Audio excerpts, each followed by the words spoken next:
Hello guys, कैसे हैं आप सब। स्वागत है आप सबका एक बार फिर हमारे चैनल नॉलेज सिटी में। गाइस, हमारा चैप्टर प्रोनाउन चल रहा था और जिसकी मैं आपको 2 वीडियो प्रोवाइड कर चुका हूं।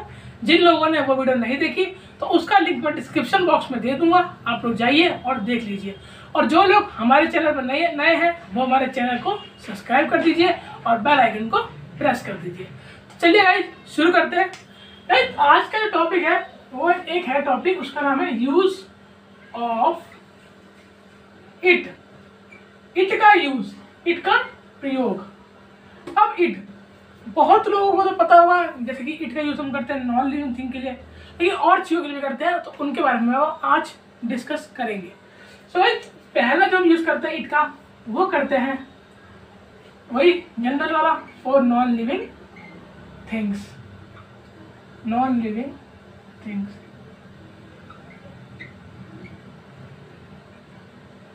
इट का यूज पहले जो हम करते हैं वो करते हैं नॉन लिविंग थिंग्स के लिए। अब नॉन लिविंग थिंग्स क्या होती है? नॉन लिविंग थिंग्स वो चीजें होती हैं जिनके अंदर जान नहीं होती। जैसे आप मान लीजिए फॉर एग्जांपल ये मार्कर, इस मार्कर में जान नहीं है, ये एक नॉन लिविंग थिंग है, तो इट का यूज हम करेंगे तो इसके लिए भी कर सकते हैं। जैसा कि एग्जांपल लिख लीजिए आप, it is your marker, it is your marker. अब देखिए यहाँ क्या है, मार्कर। अब मार्कर क्या है? मार्कर एक नॉन लिविंग थिंग है। अब अगर मार्कर एक नॉन लिविंग थिंग है तो इसके लिए हम क्या यूज करेंगे? ये तो करेंगे नहीं, क्यों? वो तो आदमियों के लिए आता है, नहीं वुमेन्स के लिए आता है। तो क्या करेंगे? इट वो किसके लिए आता है? नॉन लिविंग थिंग के लिए। अब और भी एग्जाम्पल लिख सकते हैं, जैसा आप लिख लीजिए, it is your TV, TV is yours, कुछ भी इट। ओके गाइस, टीवी क्या है? टीवी भी नॉन लिविंग थिंग है, इसलिए इसके लिए हमने क्या यूज किया? हमने इसके लिए इट यूज किया। तो पहला पॉइंट आपको क्लियर हो गया कि इट का यूज क्यों करते हैं, किसके लिए करते हैं? नॉन लिविंग थिंग के लिए करते हैं जिनके अंदर जान नहीं होती। अब नॉन लिविंग थिंग में बहुत सारी चीजें होती है, आपको पता ही होगा। सो ये तुम्हारा पहला पॉइंट हो गया। अब हम अपने अगले पॉइंट पे चलते हैं। तो गाइस, अगला जो हमारा पॉइंट है वो है फॉर एनिमल्स। अब आप सोच रहे होंगे एनिमल्स के लिए कैसे? तो एनिमल्स के लिए ऐसे जैसे मैं आपको एग्जांपल देता हूँ, उससे आपको अच्छे से क्लियर हो जाएगा। जैसे Rohit loves his dog. Rohit अपने कुत्ते को प्यार करता है, चाहता है। इट इज वेरी ऑनेस्ट, लिखिए, कुत्ता ईमानदार है, ऑनेस्ट है, फेथफुल है। तो देखिए रोहित अपने कुत्ते को प्यार करता है। अपना डॉग एक एनिमल है। मैंने आपको क्या समझाया कि एनिमल्स के लिए भी हम इसका यूज कर सकते हैं। तो यहाँ देखिए, यहाँ तो डॉग आया, लेकिन यहाँ क्या आ गया? इसी डॉग के लिए हमने क्या यूज कर लिया? यहाँ हमने यूज कर लिया इट। क्यों? इट का यूज हम कर सकते हैं एनिमल्स के लिए। तो Rohit loves his dog, it is very honest. कौन बहुत ऑनेस्ट है? उसका डॉग। डॉग क्या है? एनिमल है। तो एनिमल के लिए हम क्या यूज करते हैं? इट। किसी भी एनिमल के लिए आप यूज कर सकते हैं it. Okay guys, so 2 point आप क्लियर हो गए। पहला नॉन लिविंग थिंग्स के लिए और दूसरा एनिमल्स के लिए। अब हम चलते हैं अपने तीसरे पॉइंट पे। अब गाइस, तीसरा पॉइंट हमारा क्या है? सो गाइस, अगला पॉइंट है हमारा कि देखिए, कुछ कभी कभी क्या होता है, जो छोटे बच्चे होते हैं, छोटे मतलब जो न्यू बॉर्न बेबी होते हैं, अगर हम मान लो किसी को बताना है उनके बारे में और हम नहीं चाहते कि बताएं कि वो लड़का है कि लड़की, तो हम उसके केस में हम इट यूज कर सकते हैं। कैसे? तो इसका अगला जो पॉइंट बनेगा,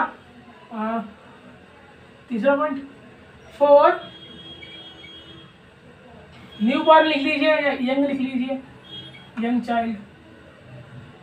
फॉर यंग चाइल्ड, इसके अंदर मेंशन नहीं करना चाहते कि वो आदमी है या औरत है, बॉय या girl.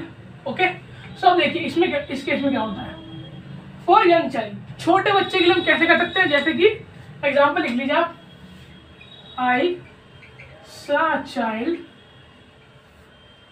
saw a child, it was playing, कि मैंने एक बच्चा देखा, वो खेल रहा था।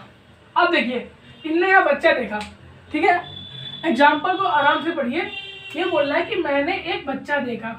अब इनने यहाँ ये तो मेंशन नहीं किया कि वो बॉय है या गर्ल है, नहीं किया ना, ना इनने बॉय का मेंशन किया ना गर्ल का, हमें नहीं पता कि वो बॉय है या गर्ल, तो हम इन केस में ना ही लगा सकते हैं ना शी, हम लगाएंगे इट। क्यों? क्योंकि इस सेंटेंस में हमें क्लियर नहीं हो रहा कि जो बच्चा इसने देखा वो लड़की है या लड़का है, तो इस केस में हम प्रयोग कर सकते हैं अपने इट का। सो आई होप आपको इस एग्जाम्पल से अच्छे से क्लियर हो गया होगा कि यंग चाइल्ड या न्यू बॉर्न चाइल्ड किसी के लिए भी आप इट का यूज कर सकते हैं। सो गाइस अब चलते हैं अगले टॉपिक पे अपना, मतलब इसी का अगला पॉइंट।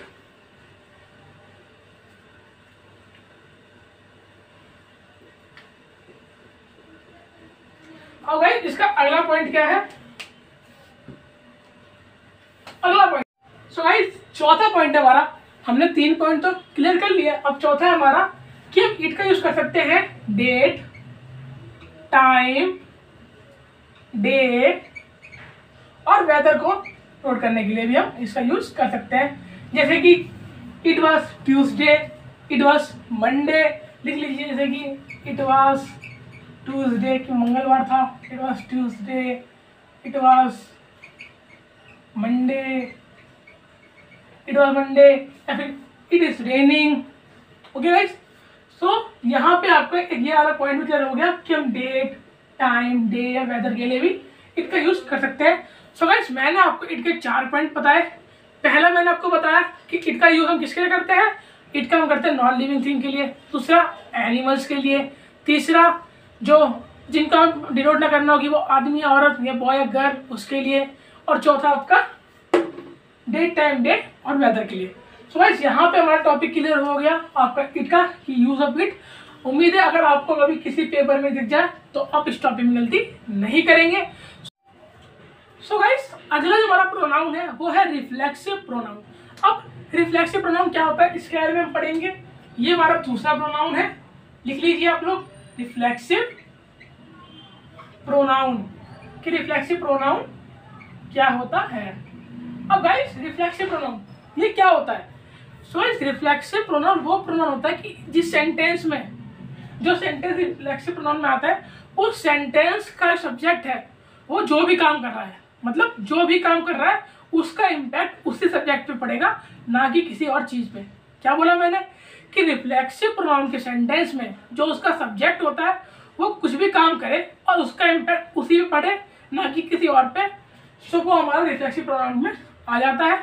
अब कैसे, मैं आपको एग्जाम्पल देता हूँ, लेकिन उससे पहले इसमें भी आपको 2 बातें जानना बहुत ज़रूरी है कि इसमें एक तो केस होता है आपका सिंगुलर का, सिंगुलर याद है ना, सिंगुलर एक वचन जो एक होता है, एक से कम, और दूसरा प्लूरल का, प्लूरल याद है जो एक से ज़्यादा होते हैं, सिंगुलर और प्लूरल। कैसे? अब देखिए सिंगुलर कौन कौन से होते हैं, आपको वो टेबल याद है ना जो मैंने आपको लिखवाई थी। तो देखिए सिंगुलर में क्या हो गया, he, she, me, his, her, etcetera. और प्लूरल में आर, बी, एक्सेट्रा। अब देखिए जो सिंगुलर होते हैं उसमें एक वर्ड आता है आपका एंड में सेल्फ, और जो प्लूरल होते हैं उनमें आता है सेल्फ। बहुत बच्चे इस चीज में गलती कर देते हैं। कैसे? वो आपको मैं सब सेंटेंस इसका एग्जांपल दूंगा, वो आपको अच्छे से क्लियर हो जाएगा। चलिए इससे एग्जांपल देखते हैं। आपने नोट कर लिया ना कि सिंगुलर और प्लूरल होते हैं। सिंगुलर पे जैसे ही, शी, मी, हिज, हर, और प्लूरल में आर, बी, देम, देयर, बहुत सारे, और सेल्फ इसके साथ सेल्फ। ठीक है गाइस, तो अब इसका हम एग्जाम्पल नोट करते हैं बढ़िया सा। एग्जाम्पल मैंने क्या बताया डेफिनेशन, सब्जेक्ट जो होगा वो जो भी काम करेगा उसका इम्पैक्ट उसी पे पड़ेगा, ना कि किसी और पे। सो गाइस इसके एग्जाम्पल लिख सकते हैं जैसे कि Ram hurt, Ram hurt himself, Ram hurt himself, कि राम ने अपने आप को ही दुख दिया, चोट पे कुछ भी। अब देखिए राम जो दुख दे रहा है वो किसको दे रहा है? खुद को दे रहा है। पहली बात तो क्लियर हो गया आपको कि राम जो दुख दे रहा है वो किसको दे रहा है? खुद को दे रहा है, किसी और को तो नहीं दे रहा।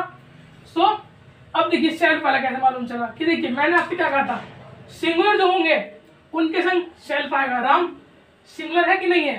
राम अकेला है, सिंगुलर है, तो राम के संग भैया आपका आ गया सेल्फ। और अगर हम कुछ और लिख देते जैसे कोई प्लूरल वाली चीज, कि Ram and Mohan hurt themselves नहीं, फिर यहाँ पे देम सेल्फ आता। लिख देते हैं एग्जाम्पल आपको, उसका भी क्लियर कर देते हैं एग्जाम्पल देखिए। जैसे कि आप लिख सकते हैं कि वी ruined आर सेल्फ, कि हमने अपने आप को ही बर्बाद कर लिया। We ruined ourselves. अब देखिए मैंने क्या बोला था, प्लूरल में क्या केस होगा, प्लूरल में पहला तो प्लूरल होना ही चाहिए, तो हम वी एक से आता है तो प्लूरल क्लियर हो गया। अब अगर प्लूरल है और ये दो क्या है, हर्ट कर रहे हैं, तो अपने आप को ही कर रहे हैं, किसी और को तो नहीं कर रहे, ठीक है। सो इसके अंदर क्या आएगा बताया था मैंने आपको, सेल्फ। अगर मैं लिख देता कि वी ruined आर और सेल्फ, तो गाइस ये गलत हो जाता, पेपर में आपको इस टाइप में मिस्टेक मिल सकती है। सो इस बात का ध्यान रखना कि आपका जो सब्जेक्ट है वो सिंगुलर है या प्लूरल। सिंगुलर है तो हाँ तो सेल्फ आएगा, लेकिन अगर सब्जेक्ट आपका प्लूरल है सो यहाँ पे सेल्फ ही आएगा, सेल्फ कभी नहीं आएगा। तो गाइस इन बेसिक टर्म्स का ध्यान रखना, ठीक है। और तो आज के लिए इतना ही। को आपको कैसी लगी हमारी आज की वीडियो हमें कमेंट करके जरूर बताएं। वीडियो को ज़्यादा से ज़्यादा लाइक शेयर और चैनल को सब्सक्राइब करें। और जिन लोगों ने अभी तक हमारा इंस्टाग्राम पेज नहीं फॉलो किया तो उसका भी लिंक मैं डिस्क्रिप्शन बॉक्स में दे दूंगा, आप लोग जाके देख लेना। सो ओके गाइस, आज के लिए इतना ही, बाकी हम अगली क्लास में पढ़ेंगे। Okay bye.